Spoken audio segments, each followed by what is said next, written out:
oh, these are the best performing bonds in the world. All the MicroStrategy bonds have doubled in value.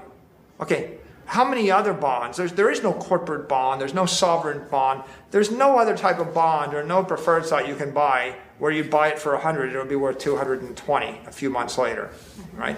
So these are the best performing bonds in the world. It's like they've got the downside protection and they make money. So those people have fixed income funds. They have $100 trillion in those things. They have to buy that. And then they need a company like MicroStrategy that has a 100% Bitcoin treasury to create that bond. You see, you can't create a bond that doubles in value over 8 weeks if you're not 100% Bitcoin.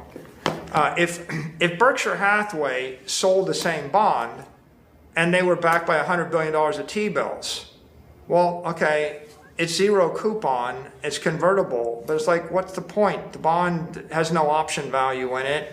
The T-bills have a vol of 5, and MicroStrategy has a vol of 100, okay? So they've got no electricity in their bonds. So MicroStrategy is the leading issuer of Bitcoin-backed bonds in the world. And there's $300 trillion in the fixed income market that they can only buy bonds. But if you're going to buy bonds, wouldn't you like the lowest risk, highest performing bonds? MicroStrategy has the most interesting, highest performing, most liquid securities. Why? Because we're volatile, right? We got 100 volatility oscillator in the middle of the company. We oscillate at the bond volatility is 5. We're oscillating 20 times faster than treasury bills. We're oscillating 8 times harder than the S&P index. So we put this crypto reactor in the middle of the company.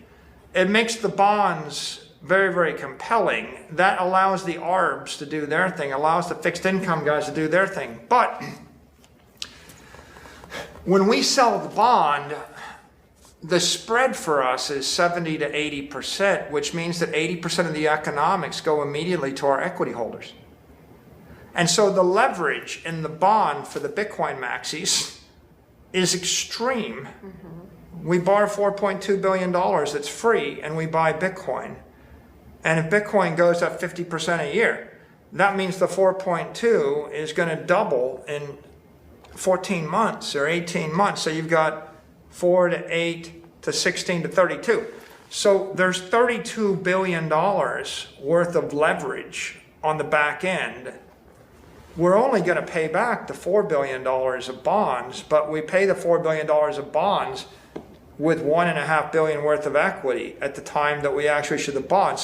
So the financial leverage is extreme, and the people that get that are the equity holders.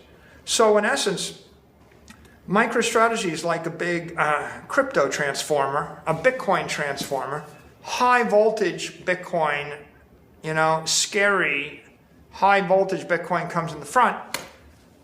And then on one side, we step it up to be extreme high voltage.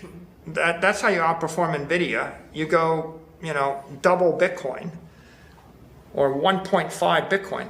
And then we give everybody low voltage Bitcoin, safe Bitcoin, low risk Bitcoin, low volatility Bitcoin on this side. Right.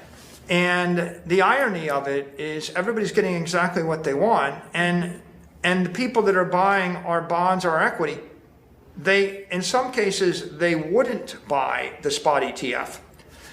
But in many cases, they couldn't. Not only would they not, people are like, well, why don't they?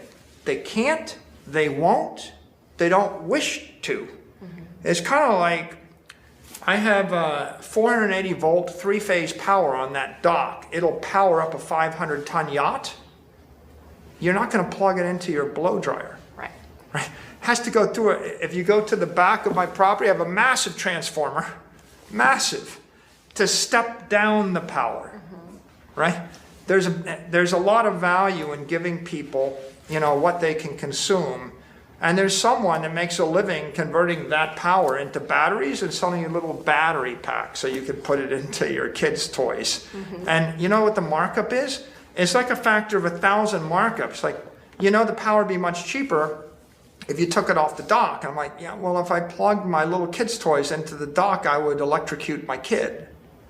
And so what we're doing is we're not electrocuting the traditional market. The traditional market can't handle Bitcoin. Right. It doesn't want 60% a year interest that's volatile. It wants 6% a year interest.